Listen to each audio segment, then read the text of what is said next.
ओम शांति। विश्व परिवर्तक भाग्य विधाता परमात्मा शिव पितांकर विश्व परिवर्तनर कार्य संपूर्ण सहयोगी सहज राजयोगी श्रेष्ठ आत्मा मानंकु हार्दिक शुभेच्छा शुभ अभिनंदन सुस्वागतम सुप्रभात।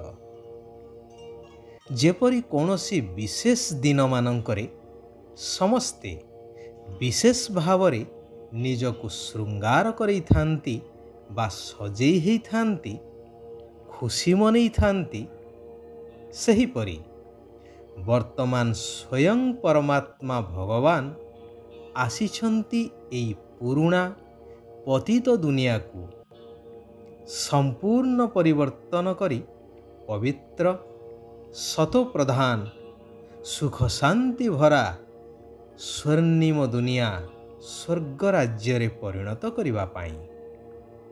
सेथिपाई आत्मा मानंकु ज्ञान जोगर अलंकार रे सजाई सेठिकार राज्य भाग्य प्रदान करिबा पाई। तेणु बाबा कहउछंती एही श्रृंगार को अतुट रखिबा को हेले पांच विकार रूपी माया ठारू केबे हेले पराजित हुओ नाही। कारण अनेक जन्मरू देहर बंधन रे आसी मायार तुमे माने साथी हे जाइछ। तेणु माया मध्य तुमको विभिन्न उपाय रे ता आड़कु आकर्षित करिवो, परंतु तुमको ता ठारू अलगा रहिबार प्रयास करिबा आवश्यक। जेपरि अभिनय करुथिबा कलाकारंकर आलोकर प्रभावरु हेउ बा गरम कारणरु हेउ मेकअप खराब होई जाई थाए एवं मझिरे मझिरे ताकु टचअप दिया जाई थाए, ठीक एठारे मध्य मायार प्रभाव रे जदि आत्मार श्रृंगार बिगिड़ी जाउछि तेबे ज्ञान जोगरे रही पुनः ताहाकु ठीक करि नेबा उचित। परंतु एई अविनाशी सृष्टि नाटकरे अभिनय करू करू जदि छोटिया भूलर भ्रमरे फसी जाई निश्चयताकु हरेई संशय बुद्धि हेई जाउछंती, तेबे सत्य पितांकर श्रेष्ठ मत को छाड़ी संपूर्ण मायार वशवर्ती होई जाउछंती। अन्य मानंकर सेवा करिबा तो दूरर कथा, निजे मध्य माया अर्थात विकार को जीतिबार प्रयास मध्य करि पारिबे नाही। एभली दुर्बल आत्मिक संतान मानकु मध्य दयार सागर करुणार सागर शिव बाबा मत देउछंती, पिला माने जदि तुमको विकार हैरान करुछि सेवा मध्य करि पारुनाह तेबे एक निराकार बाबांकु तो मने पकाओ, जद्वारा जन्म जन्मांतरर गच्छित थिबा पापर हिसाब किताब चुक्त होई परिबो। एबे जेहेतु पवित्र देवी देवता धर्मर स्थापना हेउछि, सेहीपरि राज्य को जीवा पाई हेले पवित्र हेबाकु तो पड़िबो।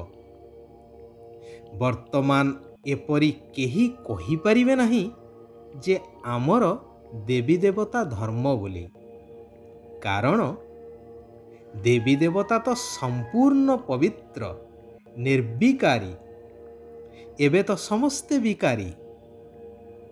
तेणु पुनः सही धर्म स्थापना करिबा पाई अन्य सबु धर्म लोप हेबा तो दरकार ना। जहा गीतार महावाक्य रे मध्य उल्लेख अछि कि सर्वधर्मं परित्यज्य मामेकं शरणं ब्रज। ଏହା ହେଉଛି ସେହି ସମୟ ଯେତେବେଳେ କି ଭଗବାନ ଶିବ ପିତାଙ୍କୁ ଆସିବାକୁ ପଡ଼ିଥାଏ। ବାବା କହୁଛନ୍ତି ଏବେ ଭକ୍ତିର ପାଠ ଶେଷ ହେବାକୁ ଯାଉଛି। ସେଥିପାଇଁ ଭକ୍ତିର ଫଳ ଦେବା ପାଇଁ ମୁଁ ଆସିଛି। ଯେଉଁମାନଙ୍କର ଭକ୍ତି ଶେଷ ହୋଇଯାଉଛି ସେମାନେ ଏହି ସତ୍ୟ ଜ୍ଞାନକୁ ସହଜରେ ବୁଝି ନିଜର ଭବିଷ୍ୟ ଭାଗ୍ୟ ଗଢ଼ିବା ପାଇଁ ତତ୍ପର ହୋଇଥାନ୍ତି। ଭବିଷ୍ୟ ସ୍ୱର୍ଗରାଜ୍ୟ ଏପରି ସୁନ୍ଦର ହେବ ଯେଉଁଠାରେ ନା କୌଣସି ଅଭାବ ରହିବ, ନା କୌଣସି ଜିନିଷ ପାଇଁ ସେଠାରେ କିଛି ଆବଶ୍ୟକତା ଅନୁଭବ କରିବେ କେହି। କୁହାଯାଏ ନା, ଦେବତାମାନଙ୍କ ଖଜଣାରେ ଅପ୍ରାପ୍ତ କୌଣସି ବସ୍ତୁ ନଥାଏ। ତେଣୁ ଭକ୍ତି ପୂଜା ପାଠ କରି ଭଗବାନଙ୍କ ଠାରୁ ମାଗିବାର କୌଣସି ଆବଶ୍ୟକତା ପଡ଼ିବ ନାହିଁ ସେଠାରେ। କାରଣ ଏବେଠାରୁ ତୁମ ସନ୍ତାନମାନଙ୍କୁ ମୁଁ ସେହିଭଳି ଜ୍ଞାନ ଦ୍ୱାରା ସର୍ବଗୁଣ ସର୍ବସମ୍ପତ୍ତିରେ ସମ୍ପନ୍ନ କରାଉଛି। ତେଣୁ ନିଜର ପୂରା ହିସାବ ଶିବ ବାବାଙ୍କୁ ଦେଇ ନିଜେ ଟ୍ରଷ୍ଟି ବା ନିମିତ୍ତ ହୋଇ ସବୁ ଚିନ୍ତାରୁ ମୁକ୍ତ ହୋଇଯିବାର ଅଛି। ବାବାଙ୍କ ଶ୍ରୀମତରେ ପୂରା ଚାଲି ସହଯୋଗର ପାତ୍ର ହେବା ଦରକାର। ସାରା ସଂସାରର ମନୁଷ୍ୟମାନଙ୍କର ବୁଡ଼ି ଯାଇଥିବା ବେଡ଼ା ଅର୍ଥାତ୍ ନୌକାକୁ ମୁକ୍ତି ସେନା ହୋଇ ପାରି କରିବାକୁ ହେବ। ପୂରା ଆଜ୍ଞାକାରୀ ହୋଇ ପୂଜନ ଯୋଗ୍ୟ ଗାୟନ ଯୋଗ୍ୟ ହେବାକୁ ପଡ଼ିବ। ବାବା କହୁଛନ୍ତି ପ୍ରତି ମୁହୂର୍ତ୍ତରେ ପ୍ରତ୍ୟେକ ସମ୍ପତ୍ତିକୁ ସଫଳ କରି ସଫଳତାର ଖୁସିକୁ ଅନୁଭବ କରୁଥିବା ସଫଳତା ମୂରତ ହୁଅ।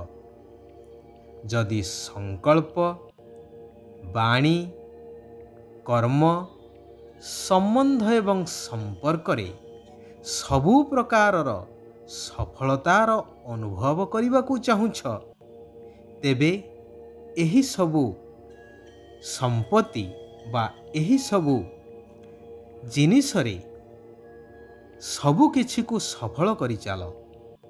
କୌଣସି କଥା ଯେପରି ବ୍ୟର୍ଥରେ ନ ଯାଉ। ସଫଳ କରିବାର ଅର୍ଥ ହେଲା ବର୍ତ୍ତମାନ ସଫଳତାକୁ ପ୍ରାପ୍ତ କରିବା ସହିତ ଭବିଷ୍ୟତ ପାଇଁ ମଧ୍ୟ ଜମା ରଖିବା। ଯେତେବେଳେ ସଂକଳ୍ପରେ ମଧ୍ୟ କୌଣସି ଆକର୍ଷଣ ତୁମକୁ ତା ଆଡ଼କୁ ଆକର୍ଷିତ ନ କରିବ, ତେବେ କୁହାଯିବ ସମ୍ପୂର୍ଣ୍ଣତାର ସମୀପତା ଅର୍ଥାତ୍ ନିକଟବର୍ତ୍ତୀ।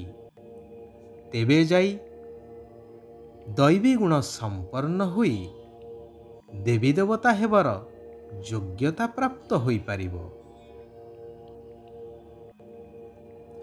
ସମ୍ପୂର୍ଣ୍ଣ ଅଧାକଳ୍ପ ଅର୍ଥାତ୍ ସତ୍ୟ ଏବଂ ତ୍ରେତୟା ଦୁଇ ଯୁଗ, ସର୍ବଗୁଣ ସମ୍ପନ୍ନ, 16 କଳା ସମ୍ପୂର୍ଣ୍ଣ, ସମ୍ପୂର୍ଣ୍ଣ ନିର୍ବିକାରୀ, ଅହିଂସା ପରମଧର୍ମ, ମର୍ଯ୍ୟାଦା ପୁରୁଷୋତ୍ତମ ଏହିଭଳି ଗୁଣର ଅଧିକାରୀ ହୋଇ ସେଠାରେ ସମ୍ପୂର୍ଣ୍ଣ ସୁଖ ଶାନ୍ତିପୂର୍ଣ୍ଣ ସମ୍ପୂର୍ଣ୍ଣ ଆୟୁଷକୁ ଭୋଗ କରି ଚାଲିବ।